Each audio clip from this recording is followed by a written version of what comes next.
महाराष्ट्रातील माझ्या तमाम विद्यार्थी मित्रांचे विनोद शिंदे इन्स्टिट्यूट ऑनलाईन प्लॅटफॉर्मवरती आपलं सर्वांचं स्वागत आहे मित्रांनो।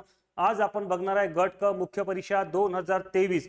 ठरल्याप्रमाणे मित्रांनो आपण मुख्य परीक्षा जे ग्रुप सी मधील 2018, 2019, 2021, 2022 आणि आज आपण 2023 असे सिरीज आपण बघितलेली आहे मित्रांनो। याचप्रमाणे आपण पूर्व परीक्षेची पण सिरीज आपण बघणार आहोत। त्याच्यानंतर हे गट क झालं, त्याच्यानंतर गट ब ची पण आपण अशी सिरीज बघणार आहोत। तर चला प्रश्नाकडे वळूया आणि पहिला क्वेश्चन बघा मित्रांनो, नेमका काय आहे।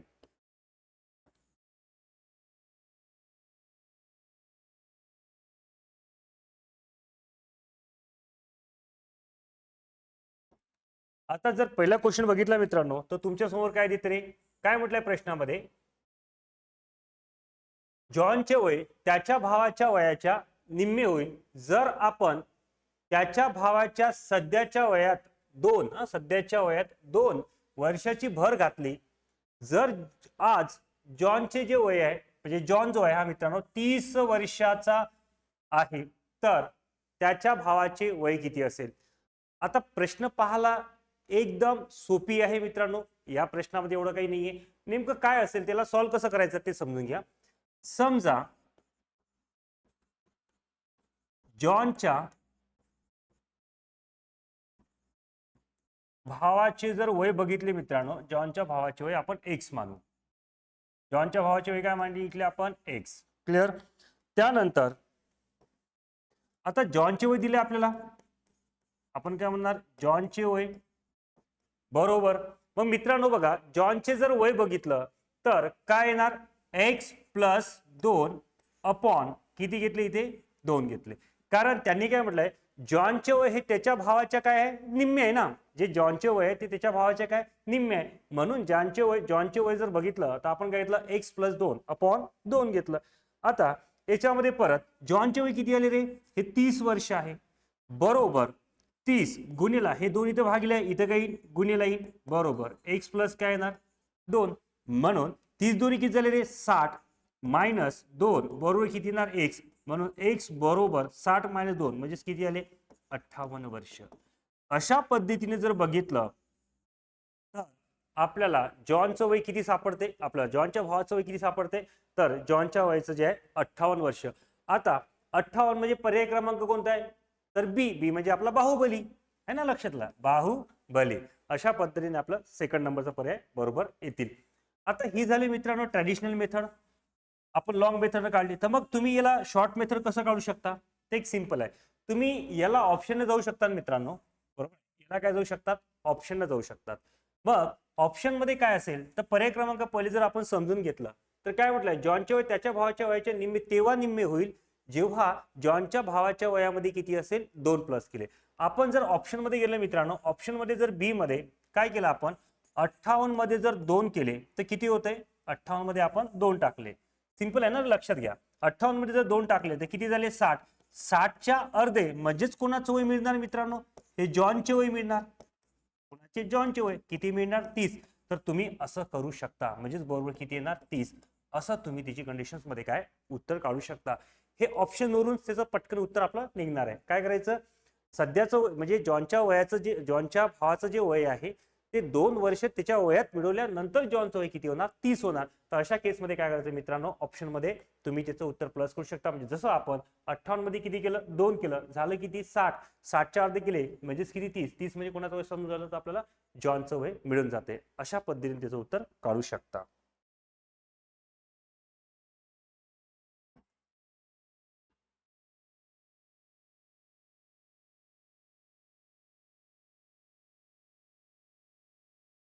नेक्स्ट क्वेश्चन बघा मित्रांनो, आलेखचा आपला क्वेश्चन आहे। ठीक आहे, क्वेश्चन दिसायला भारी आहे, क्वेश्चन दिसायला भारी आहे परंतु थिल्लर आहे। इथे लक्षात, क्वेश्चन दिसायला भारी आहे पण कसं आहे थिल्लर आहे, त्याच्यामुळे या क्वेश्चनला आपण आरामशीर सॉल्व्ह करू शकतो। बरेच पोरं असा प्रश्न पाहिला की घाबरून जातात, घाबरू नका रे, काळजी करू नका, प्रश्न नीट समजून घ्यायचा आणि असे जे आलेखाचे प्रश्न आहे म्हणजे सांख्यिकीचे प्रश्न आहे ते सोडवायचे कसे ते समजून घ्या। या प्रश्नाचं तर पहिले बारीक वाचन आपल्याला करता आलं पाहिजे, म्हणजे समजून घेता आलं पाहिजे की नेमकं काय म्हटलंय। तर पहिले समजून घेऊ, आलेखाचे काळजीपूर्वक परीक्षण करून खालील प्रश्नाचे उत्तर द्या। कोणत्या वर्षी, बघा नीट काय म्हटलं त्यांनी, कोणत्या वर्षी उत्तीर्ण झालेल्या आणि अनुत्तीर्ण झालेल्या विद्यार्थ्यांच्या संख्येत सर्वात कमी फरक आहे.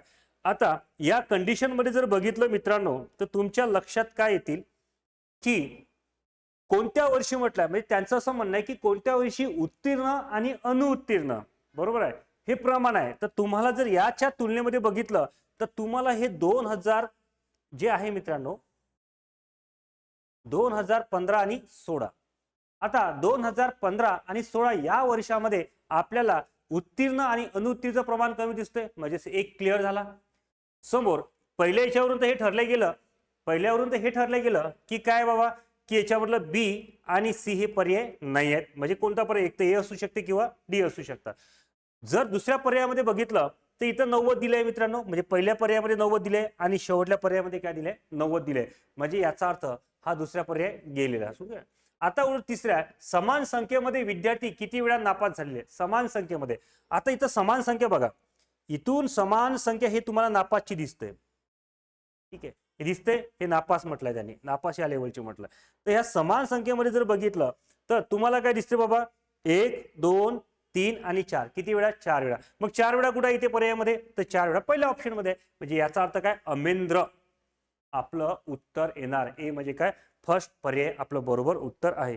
एवढं सोपी असते, यामध्ये काही कठीण प्रश्न नसतात, बरोबर आहे. असं वाटत असेल तुम्हाला की सर प्रश्न कठीण, काहीच कठीण नसते, फक्त त्याला व्यवस्थित जर तुम्ही वाचन केलं तर तुम्हाला त्याचं उत्तर लवकरात लवकर मिळून जाईल.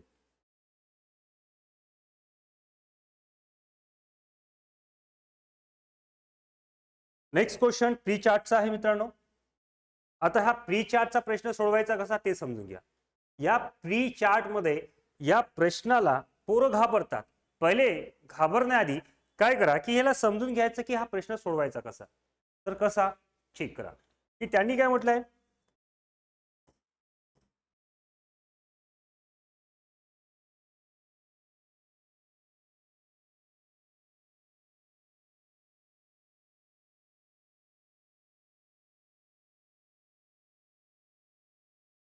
त्यांनी म्हटलंय इमारत बांधताना विविध बाबीवरील खर्च दाखवणारा रुक्तालेख दिलेला आहे. इमारत बांधणीचा एकूण खर्च रुपये 5,40,000 आहे.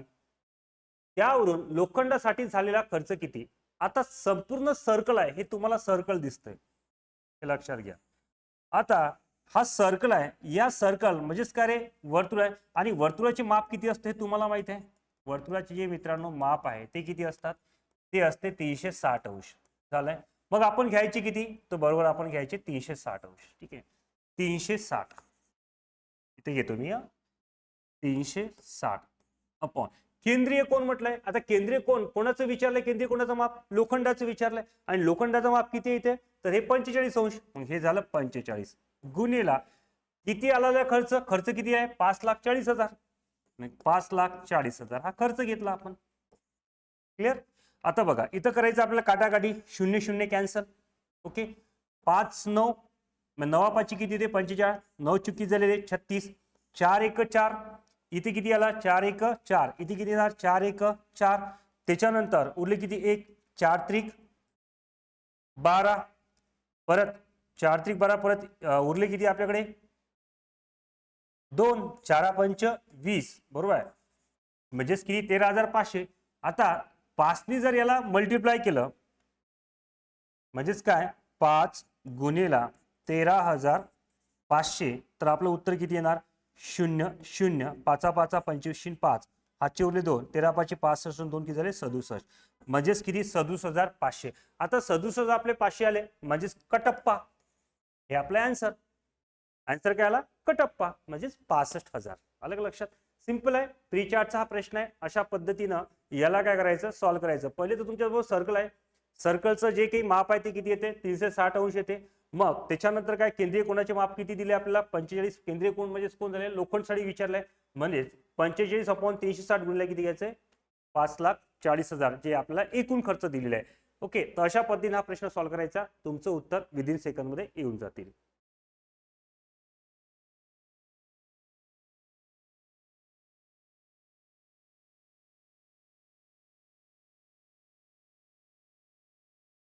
बघा रे, आता काय विचारलंय, आता हा जो प्रश्न तुमच्या समोर दिसतोय, ठीक आहे ना, हा प्रश्न खूप वेळा पर्सेंटेज मध्ये विचारले जातात.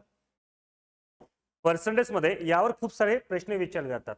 आता प्रश्न विचारताना काय करायचं की नेमकं प्रश्न याच्यात काळजी काय घ्यायची तर ते लक्ष द्या.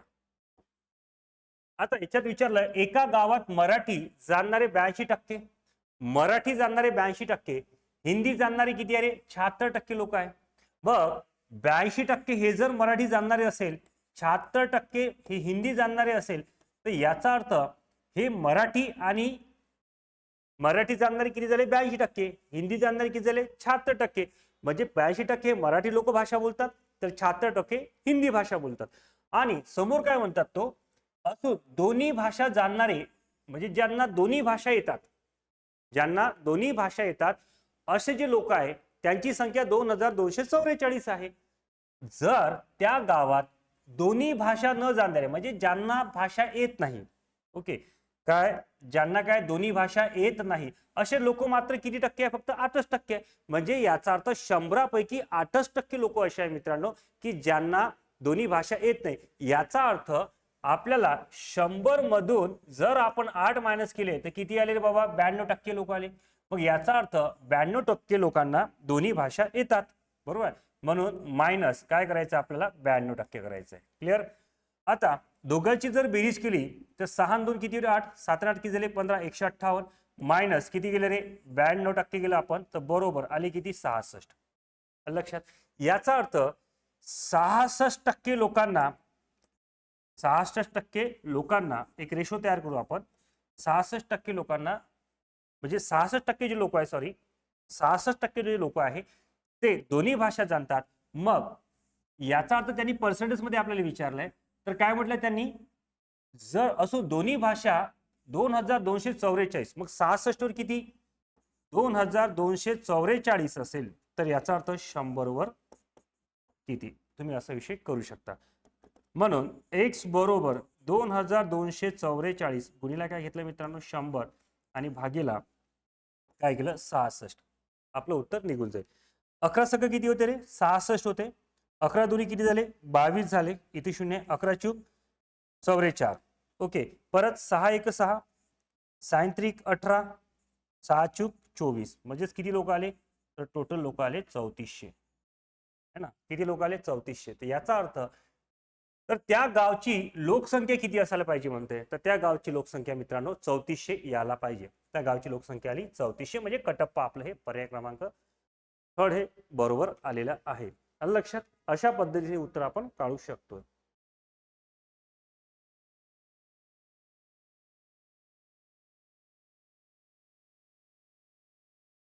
नेक्स्ट क्वेश्चन बघा मित्रांनो. शेअर बाजारावरती हा प्रश्न विचारलेला आहे. परंतु हा प्रश्न विचारला मित्रांनो तर या प्रश्नामध्ये नेमकं काय आहे ते जरा समजून घ्या. सोबतच्या हिस्टोग्राम मध्ये एका विशिष्ट शहरची शेअर बाजारात बंद किमतीची वारंवारता दिली आहे. बंद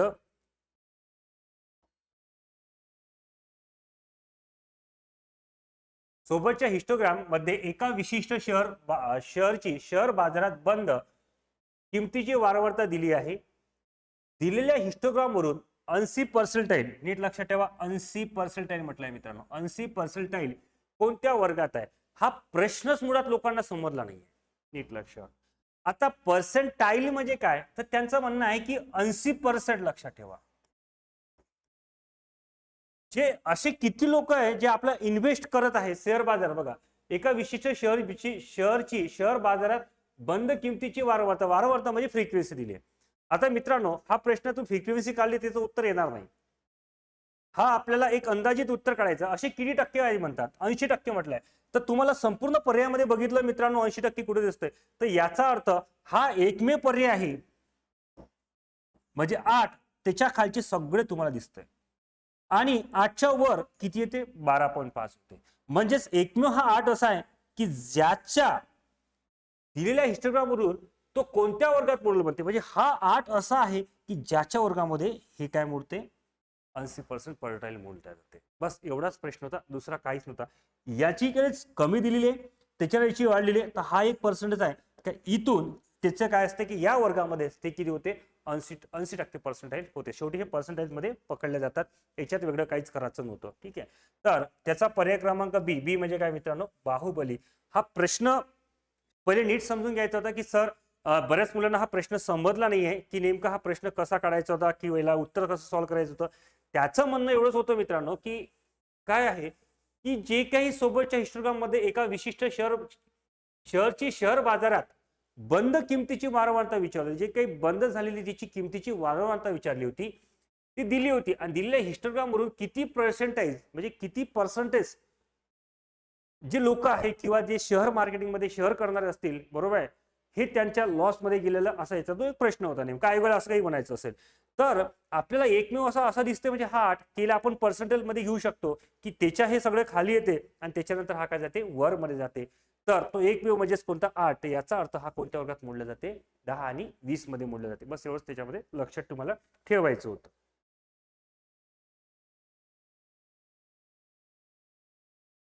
स्टॅटिस्टिकवर बघा किमान त्यांनी किती प्रश्न विचारले मित्रांनो, तुम्ही पाहत आहे स्टॅटिस्टिकवर तर प्रश्न विचारूच राहिलेले आहे, फक्त विचारण्याची मात्र मेथड्स वेगवेगळ्या. आता हा प्रश्न बघा, नेमकं या प्रश्नामध्ये त्यांनी काय म्हटलेलं आहे,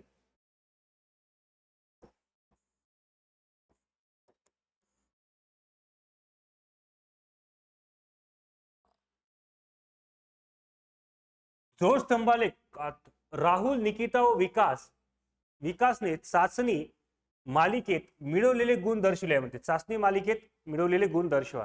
आता याच्यामध्ये पहिले प्रश्न नेमकं वाचताना हे लक्षात घ्या की विकास बघा त्यांनी म्हटलंच आहे मालिकेत चाचणी जे काही चाचणी गुण आहे त्यांनी चाचणी गुण दर्शवलेले आहे. मग चाचणी गुण दर्शवले असेल तर कोणते गुण दर्शवलेले आहे ते पहिले आपल्याला लक्षात आले पाहिजे. पहिले बघा, आता विकासचं जो दिलंय हा विकास आहे मित्रांनो, याला आपण विकास म्हणू शकतो. विकासचे गुण इथे दर्शवले तुम्हाला, याने दिले. निकिताचे डॉट डॉट मध्ये दिलेले आहे, त्यानंतर राहुलचे ब्लँक स्पेस मध्ये दिले आहे. ओके, हे लक्षात घ्यायचं. आता पहिले जर बघितलं विकास तर इथे किती आहे बाबा, 70, त्याच्यानंतर 50, त्याच्यानंतर किती झाले हे 60, झाल्यानंतर वरती एकदम किती आले 80. क्लिअर, 4 वेळा पटकन बेरीज करू. त्याच्यानंतर 70 आणि 80 150 आणि हे झाले, बरोबर ना, म्हणजे किती झाले, सॉरी 60 आहे, 70 नाही आहे, 60. ओके, 60 आणि 60 120 आणि 80 200 आणि 250, म्हणजे विकास झाला 250. क्लिअर. नंतर निकिता डॉट डॉट मध्ये दिले 40, ओळखायला येणार नाही, 40, त्याच्यानंतर 60, 40 आणि 60 100, नंतर 100 हे 80 180 आणि 60 240. क्लिअर, हे झाले 240.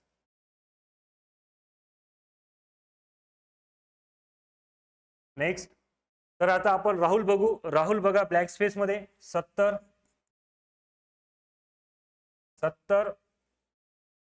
परत 70 140 आणि 70 140 झाले. त्याच्यानंतर परत 140 आणि 50 190 आणि 40 230. येथे लक्षात चेक करून घ्या मित्रांनो. आता विकासला गुण मिळाले 250, निकिताला मिळाले 240 आणि राहुलला किती मिळाले 230. प्रश्न काय विचारलाय, चाचणी मालिकेत निकिताने राहुल व विकासपेक्षा जास्त गुण मिळवले, हे चुकीचं आहे असं आपण इथे बोलू, कारण हे चुकीचं ठरले जाते. चाचणी मालिकेत विकासने राहुल व निकितापेक्षा कमी गुण मिळवले, हे पण चुकीचे आहे. नंतर चाचणी मालिकेत निकिता व राहुलने विकासपेक्षा जास्त गुण मिळवले, हे पण चुकीचे आहे. आता खरं काय तर बघा, चाचणी मालिकेत निकिता आणि राहुल या दोघांपेक्षा विकास, बघा मालिकेत निकिता व राहुल या दोघांनीही विकासपेक्षा कमी गुण मिळवले, तर हे बरोबर आहे. अशा पद्धतीने हा प्रश्न तुम्हाला सॉल्व्ह करायचा होता मित्रांनो. एकदम सोपी लेवलचे प्रश्न होते, जे थिल्लर लेवलचे प्रश्न आपण असं म्हणू शकतो, आणि याला तुम्ही आरामशीर काय करू शकते होते, सॉल्व्ह करू शकले असते. ओके, चला तर नंतरच्या प्रश्नाकडे वळूया.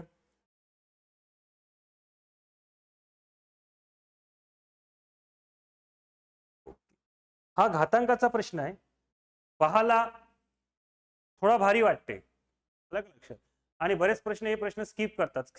स्किप करू नका, तर याला व्यवस्थित समजून घ्या. काय म्हटलंय, 4चा पॉवर बी मायनस 4चा पॉवर बी मायनस 1 बरोबर 24. तर कंसामध्ये 2b कंसाचा घात किती दिलाय, बी दिलाय मित्रांनो. आता याच्यावरून आपल्याला याचं उत्तर काढायचं असते. आता पहिले समजून घ्या तुम्हाला इथं काय सारखं दिलं आणि काय नाहीये.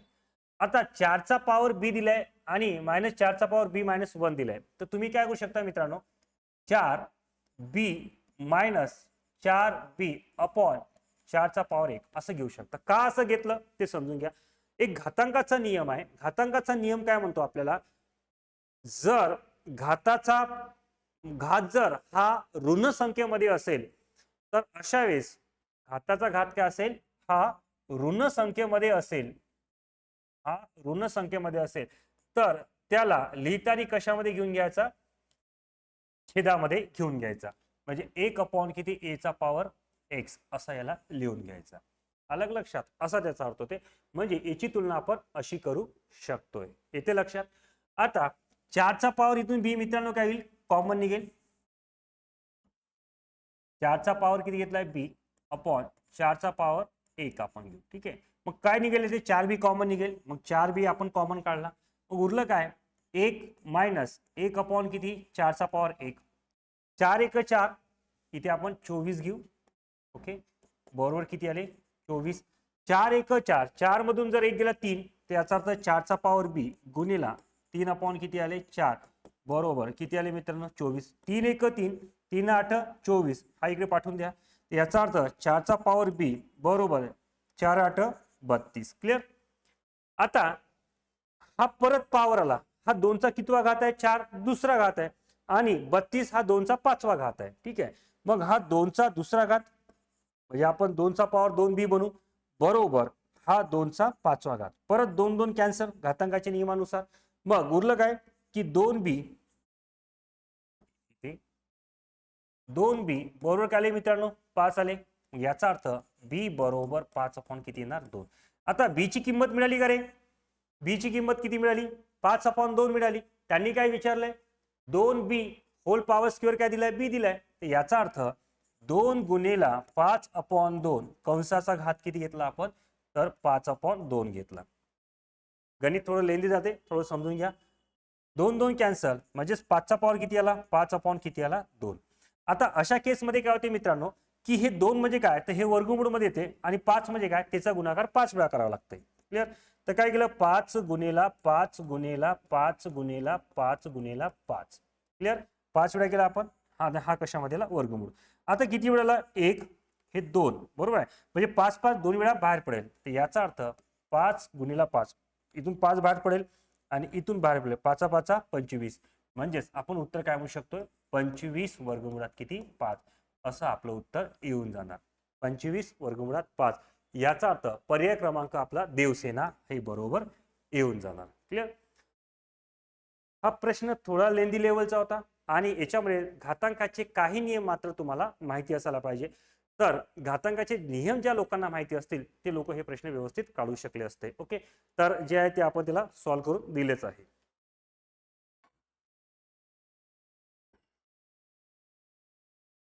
नेक्स्ट क्वेश्चन बघा. आयोगाने याच्यामध्ये एक चुकी केली होती, आपण त्याला करेक्शन करून तुमच्यासमोर त्याला प्रेझेंट केला. ओके, काय आहे तर बघा, जर ए चे 30% बरोबर 0.25 ची बी, तर सी अपॉन 5, तर ए बी सी बरोबर किती. आता ए चे 30%, पहिले याला आपण गुणोत्तरामध्ये लिहून घेऊ, ए बी आणि सी. क्लिअर, हे लक्षात घ्या. ए चे 30% म्हणजे किती रे, 30 घेतले.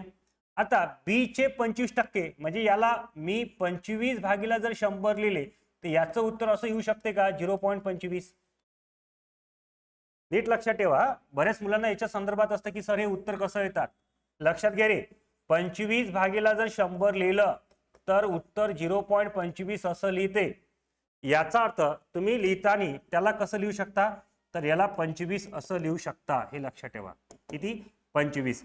त्यानंतर इथे बघा, हा दिसतो तुम्हाला सी अपॉन किती, 5. याचा अर्थ काय असेल ते तर परत एक लक्षात घ्या, सी अपॉन 5 म्हणजे काय, तर 100 भागेला 5 गुणिला सी असं लिहू शकतो.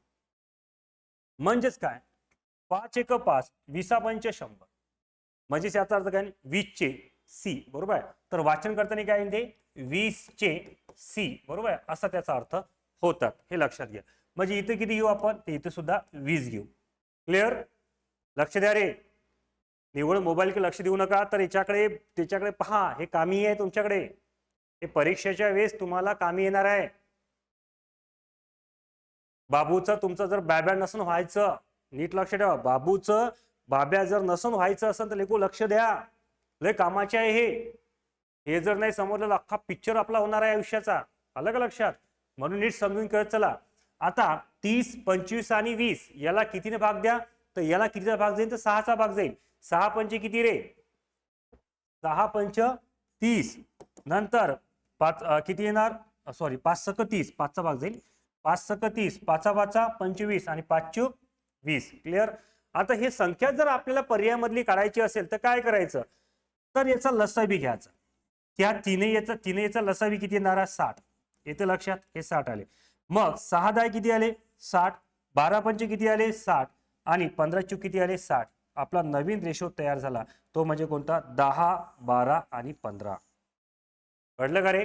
अशा पद्धतीनं हे क्वेश्चन्स काढले पाहिजे 10 12 आणि 15 याचा अर्थ कटप्पा हे आपलं उत्तर बरोबर आहे. कटप्पा म्हणजे काय सी म्हणजे 10 12 आणि 15 कळलं. आता असा प्रश्न या लेवलला सोडायचा 2-3 वेळेला रिव्हिजन करा. परीक्षेच्या वेळेस बरेच मुलं याला म्हणतात फक्त बोलतात सर इथे आयोगाने चे नाही लिहिलं म्हणून आपलं उत्तर असं नाहीये रे.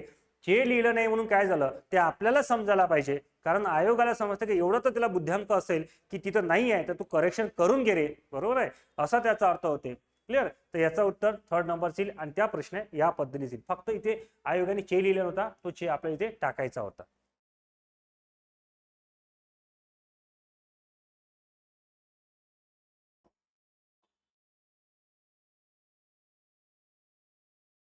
नेक्स्ट क्वेश्चन बघा. मोटर गाडी ए 60 किलोमीटर प्रति तास वेगाने धावते तर मोटर गाडी बी 75 किलोमीटर प्रति तास वेगाने धावते. दोन्ही गाड्या एकाच दिशेने धावतात. मोटर गाडी ए ही मोटर गाडी बी च्या 60 किलोमीटर पुढे आहे तर मोटर गाडी बी ला मोटर गाडी ए पर्यंत पोहोचण्यास किती वेळ लागेल. हा आपला डिश टीव्हीचा प्रॉब्लेम आहे. डिश टीव्ही म्हणजे काय अंतर वेळ आणि वेग हा प्रश्न आहे. मग तुम्हाला सर्वांना माहिती असायला पाहिजे अंतर बरोबर काय असते रे वेळ गुणिले काय असतो वेग म्हणजेच याला आपण डिश टीव्ही असं म्हणतो बरोबर आहे. टाइम इंटू स्पीड हे लक्षात ठेवायचं. आता हा प्रश्न सोडवताना सगळ्यात महत्वाचं काय त्यांनी काय म्हटलेलं आहे जी ए गाडी बघा ए मोटार गाडी 60 किलोमीटर प्रति तास वेगाने जाते 60 किलोमीटर प्रति तास वेगाने जाते. त्याच्यानंतर त्याच्याच पाठोपाठ कोणती बी गाडी आहे मित्रांनो. ही जी बी गाडी लक्षात ठेवा बी गाडी जिचा वेग किती आहे 75 किलोमीटर प्रति तास एवढा आहे लक्षात. तर त्यांनी असं म्हटलं दोन्ही गाड्या एकाच दिशेने धावतात. दोन्ही डायरेक्शन कशी आहे सेम आहे एकाच दिशेने धावतात. मोटर गाडी ए ही मोटर गाडी बी च्या 60 किलोमीटर बघा इथं तुम्हाला अंतर दिसते याच्यामध्ये किती अंतर आहे 60 किलोमीटर एवढी ही काय ए गाडी पुढे आहे म्हणजे बी गाडी काय आहे मागे आहे. दोघांमधलं अंतर जर बघितलं. आता मित्रांनो एक लक्षात घ्या की तुम्हाला काय म्हटलेलं आहे की अंतर तुम्हाला 60 किलोमीटर दिलेलं आहे दोघांमधला फरक दिलेला आहे 60 किलोमीटरचा आणि डायरेक्शन मात्र सेम दिले आहे. तर अशा केसमध्ये जर डायरेक्शन सेम देत असेल तर मात्र वेगाची काय करायची वजाबाकी करायची. हे तुम्हाला आपण त्या मागच्या वेळेस म्हणजे शिकलो नाहीये पण तरी हे माहिती असतीलच सर्वांना. ठीक आहे तर चला समजून घ्या. तर आपल्या काढणं काय इथे तर काय म्हणतो तर पोहोचण्यास किती वेळ लागेल म्हणजे आपल्याला टाइम काढायचा आहे. तर बघा वेळ बरोबर अंतर किती आहे रे बाबा 60 दोघांमधला फरक किती आहे 75 मायनस किती घेतले 60 मग बरोबर 60 डिवायडेड बाय किती आले 15 60 डिवाइड बाय किती आले 15. तर याचा अर्थ 15 एक 15 15 चूक किती आले 60 म्हणजे 4 तास त्याला लागेल. आता इथे एक लक्षात ठेवा वेग म्हणजे अंतर हे किलोमीटर मध्ये आहे आणि वेळ सुद्धा किलोमीटर प्रति तासामध्ये आहे. त्याच्यामुळे जो वेळ आहे तो तासामध्ये दिलाय, तर इथं आपल्याला 18/5 किंवा 5/18 घ्यायची गरज नाही आहे. आलं का लक्षात? तर या पद्धतीने हे उत्तर सोडवायचं. हे झालं आपलं ट्रॅडिशनल मेथडमुळे. आणि बऱ्याच पोरांना जर प्रश्न पडतील की सर याचं उत्तर डायरेक्ट करायचं, तर लक्षात घ्या, जेव्हा ही एखादी गाडी एका गाडीपेक्षा जर समोर असतील, एखादी गाडी एका गाडीच्या समोर असेल, तर अशा केसमध्ये काय करायचं, अंतर घेऊन घ्यायचं. म्हणजे आपण एक फॉर्म्युला डायरेक्ट सांगतो इथे, अंतर घ्यायचं आणि डायरेक्शन सेम आहे म्हणून वेगाची वजाबाकी करून टाकायची. वेगाचा या दोघांमधला अंतर घ्यायचं. मग या दोघांमधला जर फरक घेतला तर तो कितीचा, 15चा, म्हणून भागिले किती करायचे, 15. 15 × 15, 15 × 60, 4 तास. अशा पद्धतीने तुम्ही त्याचं उत्तर काढू शकता. बेसिक जर तुम्हाला पक्क असेल तर तुम्ही याचं उत्तर व्यवस्थित काढू शकता, किंवा त्या प्रश्नाबद्दल जर माहिती असेल तरी तुम्ही याचं उत्तर अशा पद्धतीने काढू शकता. म्हणजे सांगण्याचं तात्पर्य एवढं आहे, आयोगाचे प्रश्न एवढे सोपे आले होते. म्हणून मित्रांनो आपला MPSC ग्रुप सी 2023चा जो कट ऑफ आहे तो हाय गेला होता. बरेच पोरं म्हणाले होते की गणिताची पातळी कठीण आहे. गणिताची पातळी एकदम चिल्लर होती. एवढ्या हाय लेवलचे क्वेश्चन नव्हतेच मित्रांनो, बरोबर आहे. परंतु काही मुलांनी याला भीती मनामध्ये घालून घेतली, त्याच्यामुळे होऊ शकते की त्यांच्या नजरेच्या दृष्टीने ते काय गेलं असेल, हाय गेलं असेल. ठीक आहे, होते कधी कधी. सोच बदलो इरादे बदल जाएंगे, सोच बदलो इरादे बदल जाएंगे, गैरों की मत सुना करो, खुद का नजरिया बना करो. म्हणजे वही आहे ना, तेच म्हणतो ना आपण की काय करा मित्रांनो, स्वतःची जी आहे नजर बदला. दुसऱ्याकडनं काही शिकू नका, स्वतःचं बघा. कारण स्वतः जेवढं तुम्ही स्ट्रगल कराल तेवढं तुमच्या ते फायद्याचं राहील. बाकीच्याचं काही करायचं नाही आपल्याला, है ना. ते म्हणतो ना, एक इंग्लिशमध्ये म्हण आहे, त्याला का आपण म्हणलं, don't comparison with anyone, I am original. बरोबर. स्वतःवर स्वतःचा विश्वास निर्माण करा, स्वतःला बेस्ट समजा, तरच आपण समोर जाणार. नाही तर आहे तिथेच आहे आपलं, बरोबर आहे, असं करू नका. क्लिअर. समोरच्या क्वेश्चन कडे बघा. समोरचा क्वेश्चन काय म्हटलेला आहे, 3.07 चा स्क्वेअर दिलाय प्लस 0.0193 चा स्क्वेअर अपॉन 0.307 चा स्क्वेअर प्लस 0.00193 चा स्क्वेअर. हा प्रश्न काढायला बऱ्याच मुलांना ठण गेला. आता याची एक टेक्निक सांगतो काय करायची. असा कधीही प्रश्न आला तर मित्रांनो लक्षात ठेवा, आता इथं 3.07 आणि इथं लक्षात ठेवा 0.307. नीट लक्षात द्या रे.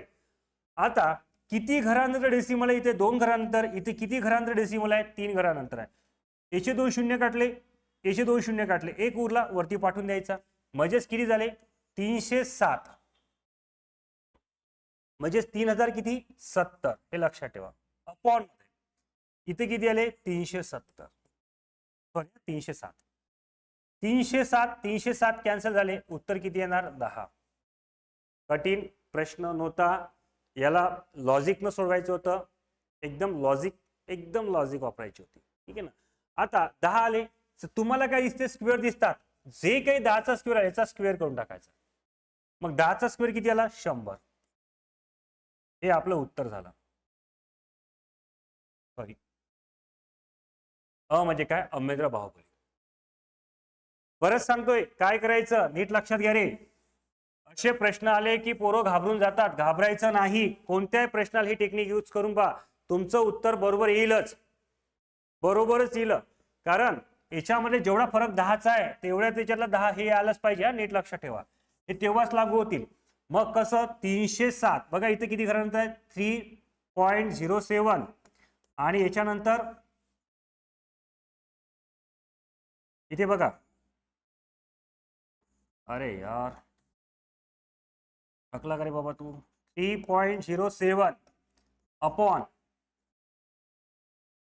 0.037, सॉरी 0.307. क्लिअर. आता इथे एक लक्षात घ्या रे, काय म्हटलंय, किती घरानंतर डेसिमल आहे, 2 घरानंतर. बरोबर, डेसिमल नंतर किती, 2 घर. इथे डेसिमल नंतर किती आहे, 3 घर आहे. क्लिअर. याचे 2 शून्य काढले, याचे काढले, जो उरला तो वरती घेऊन जायचा. म्हणजे डेसिमल हटून गेले. इथं आली किती, 307 अपॉन, सॉरी 3070 अपॉन काय करायचं, 307. लक्षात, 307 कॅन्सल, 307 कॅन्सल, उरला किती, 1. हा 10 आला. नीट लक्षात ठेवा, किती आला, 10 आला. आता याचे उत्तर काढलं तरी तेवढंच येईल, याचे उत्तर काढलं तरी तेवढंच येईल. आता हा इथं काय दिसते, स्क्वेअर दिसते, मग 10चा स्क्वेअर करून टाकायचा. 10चा स्क्वेअर उत्तर किती, 100. आपलं उत्तर 100 बरोबर. तसंच याचं सुद्धा तेवढं करू शकता का ते चेक करा. 0.0 193, नीट लक्षात घ्या, इथं 0.00 193 येते रे लक्षात. आता डेसिमल नंतर किती घर आहे? 1 2 3 4 आहे. इथं डेसिमल नंतर किती आहे? 5. 1 2 3 4 5. याचे 4 कटले, याचे 4 कटलं, जे उरलं ते वरती घेऊन जायचं. उरल्यानंतर इथे किती झाले? तर 1930 आणि इथे किती आले? फक्त 193 येते लक्षात. 193 कटले, इथे किती उरले? 10. म्हणजे इथे किती आले? 10. 10चा स्क्वेअर किती येणार? 100. असे जर प्रश्न दोन्ही ठिकाणी सारखे येत असेल मित्रांनो, तर आपलं उत्तर काय काढायचं? 100 काढायचं. बस हे टेक्निक आहे. या टेक्निकनं तुम्ही काढा. तुम्हाला याचा कितीही मोठा प्रश्न असेल तरी तुमचं इझिली निघून जाईल. इथं तुम्हाला बाप दाखव नाही तर श्राद्ध कर असं असतं. कसं आलं काय आलं याच्या भानगडीत पडू नका. तुमचं उत्तर किती सेकंदात येते, किती सोप्या पद्धतीने येते याकडे लक्ष द्या. आयोग तुम्हाला सांगते आम्ही तुम्हाला पर्याय दिलेला आहे, इथं प्रश्न दिलाय, आम्हाला ते तू नको सांगू कसं काढ, तू एवढं सांग की ते उत्तर कसं काढ. अलग लक्षात. बाकी तर हे टेक्निक आहेच मित्रांनो, पण यासोबतच ह्या पण गोष्टी आहे हे तुम्हाला शिकावं लागणार आहे. येते लक्षात? ओके चला.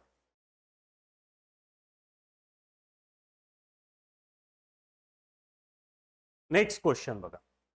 आता समोरचा क्वेश्चन काय म्हटलाय? एक दुकानदार 10 रुपयाला 15 आंबे, काय म्हणतं रे? एक दुकानदार 10 रुपयाला 15 आंबे खरेदी करतो व 10 आंबे 15 रुपयाला याप्रमाणे विकतो, तर त्याला सेकडा नफा किती? त्याला सेकडा नफा विचारलेला आहे. आता बरेच प्रश्न याला पोरं काय करतात? विक्री म्हणजे काय? विक्री आणि खरेदी, बरोबर, याचा फॉर्म्युला लावतात. इथं फॉर्म्युला लावू नका, याला नीट समजा. तो काय करते? 10 रुपयाला, इथे बघा काय म्हटलं त्यांनी, एक दुकानदार जो आहे 10 रुपयाला 15 आंबे खरेदी करतो, म्हणजे 10 ला 15 खरेदी करतो. विकताना काय करतो मात्र तो 10 आंबे 15 म्हणजे 15 रुपयाला विकतो.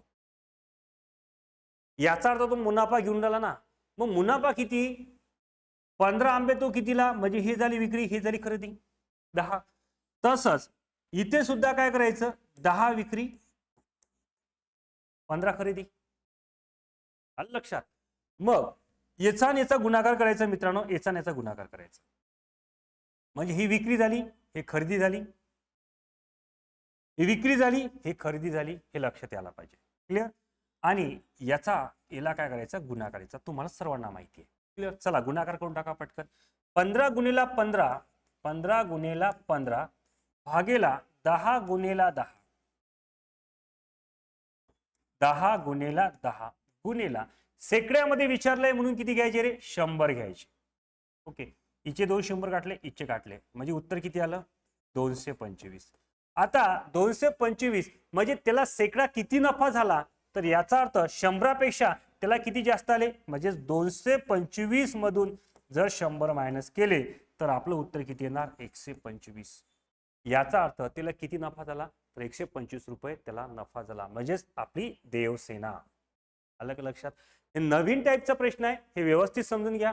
याला विक्री म्हणतात मित्रांनो, ही विक्री झाली आणि ही खरेदी झाली. असे प्रश्न आले तर या पद्धतीने सोडू शकता. ही विक्री झाली आणि ही काय झाली? खरेदी झाली, असं लक्षात ठेवा. कारण मुनाफा या विक्रीपेक्षा बघा, खरेदीपेक्षा विक्री जास्त आहे, म्हणजेच मुनाफा आहे. अशा पद्धतीने आपल्याला करायचं आणि हा प्रश्न या पद्धतीने याला सॉल्व्ह करायचं. तुमचं उत्तर विदिन सेकंड मध्ये येऊन जाते. सांगण्याचं तात्पर्य आहे का तुमचं कमी वेळात काय निघतात? उत्तर निघतंय. घाबरू नका रे, गणिताला पाहून घाबरू नका. फक्त त्याला म्हणजे सॉल्व्ह कसं करायचं हे समजून घ्या. याचा अर्थ तुम्हाला तुमचे गणित बरोबर येतीलच. लक्षात? चला, हा बैजिक राशीचा प्रश्न आहे.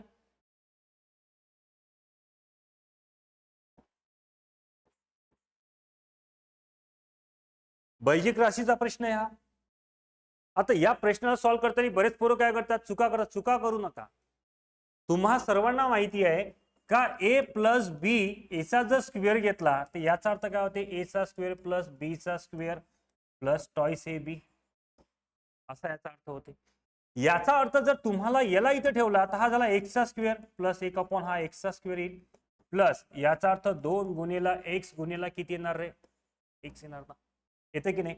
याच्यातला जर हा कटला तर इथं काय आला एक्सचा स्क्वेअर प्लस 1 अपॉन एक्सचा स्क्वेअर प्लस किती आले 2.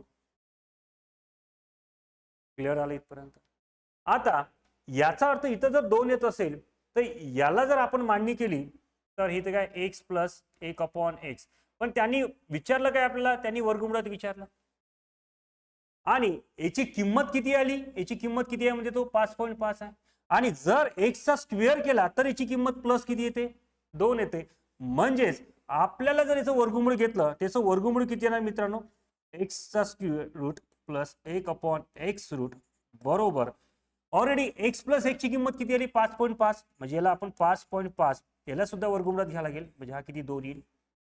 तो अशा पद्धतीने याचा अर्थ अंडर रूट मध्ये X plus 1 upon under root X जर घेतलं तर आपलं उत्तर अंडर रूट मध्ये किती 7.5. आलं लक्षात. एवढं सोपी आहे काही कठीण नव्हतं या प्रश्नामध्ये. एवढंच माहिती पाहिजे की याची किंमत किती यायला पाहिजे आपल्याला 2 यायला पाहिजे. आणि नेहमी लक्षात ठेवा मित्रांनो एक लक्षात ठेवायचं एक्स प्लस म्हणजे काय असते की एक्सचा square plus 1 upon x square असेल तर त्याचं प्लस मध्ये काय येतात 2 येत असतं. याच्यावर मी डिटेल्स एक वेळा लेक्चर टाकून देईल म्हणजे तुमच्या लक्षात येऊन जातील.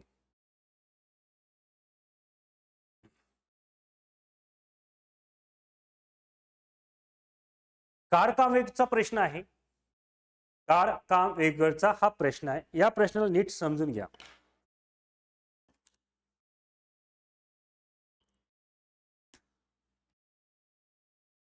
आता हा जसाही प्रश्न बघितला तर याला बरेच विद्यार्थी घाबरून जातात आणि घाबरतात ते कसे माहितीये का की याला सॉल्व्ह कसं करायचं काय. तर बघा या टाईपचा जर प्रश्न कधी तुमच्या नजरेस आला हा आयोगाने विचारलेला प्रश्न आहे आपण आयोगाने विचारलेले प्रश्न बघत आहे तर याला सॉल्व्ह कसं करायचं ते बघा. पहिले काय म्हटलं त्यांनी ते समजून घ्या. 4 पुरुष आहे 4 मेल आहे. हे 4 मेल किती दिवसात काम करतात 8 दिवसामध्ये काम करतात. 4 मेल जे आहे ते 8 दिवसामध्ये काम करतात. क्लिअर. मग 4 मेल जर 8 दिवसात काम करत असेल तर समोर काय म्हणतात त्यांनी तर 8 स्त्रिया बघा 8 फिमेल आहे मित्रांनो 8 फिमेल किती दिवस लागतील यांना 16 डे लागेल. येते लक्षात. मग याचा अर्थ हा 4 दोन्ही 8 होते ना रे 4 किती होते 8 आणि याचा अर्थ किती ते 8 दोन्ही 16. येथे लक्षात. तसंच आता समोर काय म्हणतो तो हे समजून घ्या. पूर्ण करतात हेच काम 4 पुरुष व 4 स्त्रिया किती दिवसात पूर्ण करतील. काय म्हटलं इथं इक्वल दिले ना लक्षात ठेवा. इक्वल बघा 4 पुरुष आहे आणि 4 स्त्रिया आहे. इक्वल करायचे त्यांनी इक्वल मध्ये म्हटलेलं आहे. मग इथं इक्वल आहे का. मग 4 मेल किती दिवसात काम करतात 8 दिवसात करत असेल. मग 4 मेल जर 8 दिवसात करत असेल तर याचा अर्थ 8 फिमेल किती दिवसात करतात दुप्पट आहे ना रे दुप्पट आहे ना. काय आहे दुप्पट आहे. म्हणजे याचा अर्थ जर याला जर 4 फिमेलला जर हे काम करायचं असेल ओके 4 फिमेलला हे जर काम करायचं असेल तर त्यांना दिवस किती लागते तर याला 16 दुनी काय बघा 16 दुनी किती 32 येणार आहे. येते लक्षात. 16 दोन्ही हिला 32 दिवस लागते. बस एवढं लक्षात तुम्हाला ठेवायचं. मग आता काय करायचं आपल्याला उत्तर समजून घ्या. दोघांना सोबत काम करायचं 4 मेलला किती दिवस लागेल 8 दिवस तर याचा अर्थ 4 फिमेलला किती दिवस लागेल 32 दिवस लागेल. क्लिअर. मग सोबत काम तर याचं काय तर ते किती दिवसात पूर्ण करतील किती दिवसात पूर्ण करतील असं त्यांनी म्हटलंय. म्हणून 4 मेल आणि 4 फिमेल यांचं जर काम बघितलं तर 8 आणि इथे किती येणार 32. एक लक्षात ठेवा 4 आणि 8 8 आणि 32. क्लिअर. मग याचा लसावी किती आला रे 32 आला. याचा लसावी किती येते 32. 8 किती झाले 32 32 एक 32 याची बेरीज करा 4 आणि किती झाले 5. मग 32 भागेला जर आपण 5 घेतलं रे 32 भागेला किती घेतले आपण 5 घेतले तर 5 सक किती होते 30 30 म्हणजे 6.2 अपॉन किती आले 5. 5 सक 30 आणि 2 32 म्हणजेच 6.2 अपॉन 5 दिवसात ते कम्प्लीट करतील. अशा पद्धतीनं हे पर्याय आपल्याला सॉल्व्ह करायचा होता. आलं का लक्षात मित्रांनो. हे व्यवस्थितपणे समजून घ्या आणि या प्रश्नाला या पद्धतीने सोडवलं तर तुम्हाला डेफिनेटली याचा फायदा होतील. याची प्रॅक्टिस करत चला रे. प्रॅक्टिसनं हा सगळा खेळ येऊन जातोय. नेक्स्ट. ओके.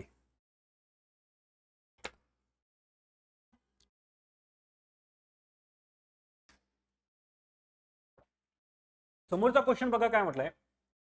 हा जॉमेट्रीवरचा आलेला क्वेश्चन आहे. आता जेव्हाही भूमिती म्हटलं तर आपल्या पोरांचे पाय थरथर कापायला लागतात. समजतच नाही की या भूमितीला सॉल्व्ह कसं करायचं.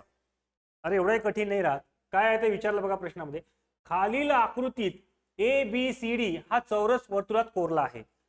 वर्तुळाचा परिघ 2 पाया x आहे. वर्तुळाचा परिघ काय 2 पाया √x. सॉरी, वर्तुळाचा परिघ 2 पाया √x आहे.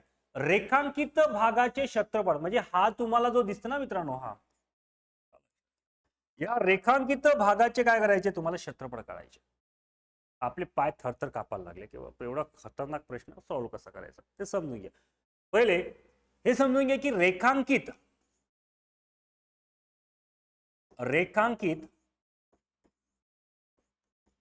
भागाचे क्षेत्रफळ बरोबर. लक्षात घ्या रे, काय सांगायचं ते लक्ष द्या इकडे आणि व्यवस्थित करून घ्या. आपल्या साध्या सोप्या भाषेमध्ये मी तुम्हाला हे सांगत आहे. आलं का लक्षात. काय म्हटलं याच्यात, रेखांकित भागाचे क्षेत्रफळ बरोबर वर्तुळाचे क्षेत्रफळ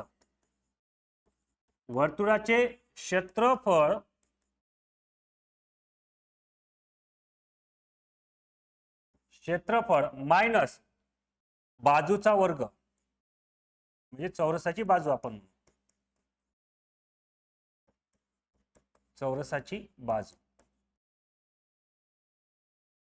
किंवा चौरसाच्या बाजूचा वर्ग असं आपण त्याला म्हणू शकतो. चौरसाच्या बाजूचा वर्ग वगैरे आपण असं म्हणू शकतो. ठीक आहे.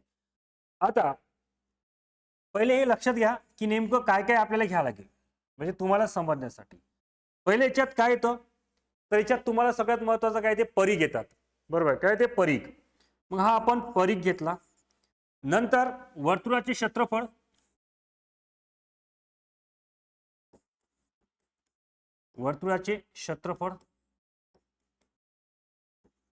आणि नंतर चौरसाचे क्षेत्रफळ.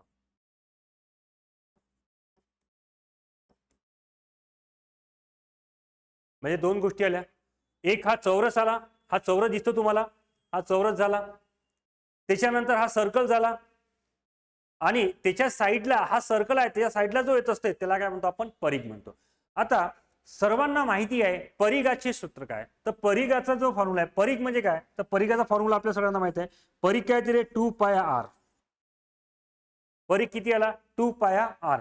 मग परिघ 2 पाया r, परंतु त्यांनी दिला काय परिघ आपल्याला 2 पाया म्हणजे बरोबर दिला काय आहे तर 2 पाया √x हा दिलाय.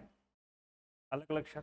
मग याच्यामध्ये याच्यात जर बघितलं तर काय कटणार 2 कटणार, 2 पाया पाया कटणार म्हणजेच r बरोबर √ किती आले x. r ची किंमत किती आली √x. आता वर्तुळाचे क्षेत्रफळ हे सगळ्यांना माहिती आहे. वर्तुळाचे क्षेत्रफळ काय आहे पाया r, पाया r स्क्वेअर. मग वर्तुळाचे क्षेत्रफळ पाया r स्क्वेअर आहे तर याचा अर्थ आपल्याला काय येईल पाया r ची किंमत म्हणजे किती √x याचा स्क्वेअर तर बरोबर पाया x. लक्षात. म्हणजे वर्तुळ क्षेत्रफळ काय काढलं आपण पाय x. आता चौरसाचे क्षेत्रफळ, आता चौरसाचे क्षेत्र म्हणजे बाजूचा स्क्वेअर येते. बाजू किती आल्या 2 आल्या. मग इकडली बाजू जे दिली आपल्याला किती 2 म्हणजे हे आपण म्हणू शकतो. ठीक आहे 2 √x आपण इथे घेतला. त्याच्यानंतर हे काय 2 √x, त्याच्यानंतर हे काय 2 √x आणि हे काय 2 √x. लक्षात. मग चौरसाचे क्षेत्रफळ म्हणजे 2 वर्गमुळात इथे लक्षात घ्यायचे 2 वर्गमुळात किती x याचा काही होल पॉवर स्क्वेअर. सॉरी 2 वर्गमुळात x याचा काय होल पॉवर स्क्वेअर अपॉन किती घ्यायचे आपल्याला 2. लक्षात ठेवा. मग 2 चा स्क्वेअर किती येणार आहे 4. 4 गुणिला हा किती येणार x अपॉन इथे किती 2 बे 1 बे बे 2 4. मग आपलं उत्तर किती येणार 2x. लक्षात. आता इथे बघा, आता नीट लक्षात द्या, इथं काय करायचं आपल्याला लक्षात. गणित थोडं लेंदी चाललंय पण व्यवस्थित समजून घ्या. आता परी किती निघाला आपला, आर ची व्हॅल्यू किती निघाली, आर बरोबर किती अंडर एक्स. त्याच्यानंतर वर्तुळाचे क्षेत्रफळ काय आले, पाया स्क्वेअर, म्हणजेच वर्तुळ किती आलं आपलं, पाया एक्स. ओके, वर्तुळ जे आलं ते किती आलं मित्रांनो, पाया एक्स आलं. त्याच्यानंतर चौरसाचे क्षेत्रफळ जर बघितलं तर काय येणार, 2 वर्गमुळात एक्स स्क्वेअर अपॉन किती 2, म्हणजेच किती आलाय 2 आला. क्लिअर. आता बघा सगळ्यात महत्वाची गोष्ट काय विचारलं आपल्याला, तर वर्तुळाचे क्षेत्रफळ. इथं लक्षात ठेवा, वर्तुळाचे क्षेत्रफळ. मग वर्तुळाचे क्षेत्रफळ किती काढले रे, तर वर्तुळाचे क्षेत्रफळ काढले आपण पाया एक्स. क्लिअर. वर्तुळाचे क्षेत्रफळ पाया एक्स आणि त्याच्यानंतर चौरसाच्या बाजूचा स्क्वेअर किती काढला आपण, -2x. आपलं उत्तर आलं की नाही एवढं, हे आपलं आन्सर झालं. आलं का लक्षात. म्हणजे x किती, पाया x -2x. क्लिअर. येते लक्षात. फक्त मित्रांनो थोडी तुम्हाला प्रॅक्टिस करायची होती. पाहाला प्रश्न थोडासा भारी दिसेल पण याला जर व्यवस्थित प्रॅक्टिस केली तर आपल्याला हे जर एकदा माहित पडलं असतं तर आपलं उत्तर काढता आलं पाहिजे. याच्यावर डिटेल्स आजपर्यंत कोणीच दिलेलं नाही आहे. युट्यूबवर कुठंच असलं विश्लेषण घेतलं नाही आहे, हे नीट समजून घ्या. याचं डिटेल अनालिसिस मी तुम्हाला करून दिलेलं आहे. आय होप सो की हे व्यवस्थित, म्हणजेच आपला पर्याय क्रमांक कोणता येईल मित्रांनो, तर पर्याय क्रमांक आपला बी म्हणजे काय, बाहुबली, हे आपलं उत्तर बरोबर येतील. ओके, आय होप सो की हे प्रश्न तुम्हाला व्यवस्थित समजले असतील. असे जर प्रश्न तुम्हाला पाहिजे असतील मित्रांनो, ते पण निःशुल्क, तर तुम्ही आपल्या यूट्यूब चॅनलला सबस्क्राईब करत चला, शेअर करत चला आणि तुमच्या कमेंट्स असेल किंवा तुम्हाला अजून असे लेक्चर पाहिजे असतील तर तुम्ही नक्की त्या कमेंट्स खाली काय करा, तुम्ही एक तिथं कमेंट्स करा की सर आम्हाला या टाईपवर लेक्चर पाहिजे आहे. आम्ही नक्की तो लेक्चर बनवण्याचा मी प्रयत्न करेल आणि सोप्या भाषेपर्यंत तुमच्यापर्यंत पोहोचवण्याचा प्रयत्न करेल. जय महाराष्ट्र मित्रांनो.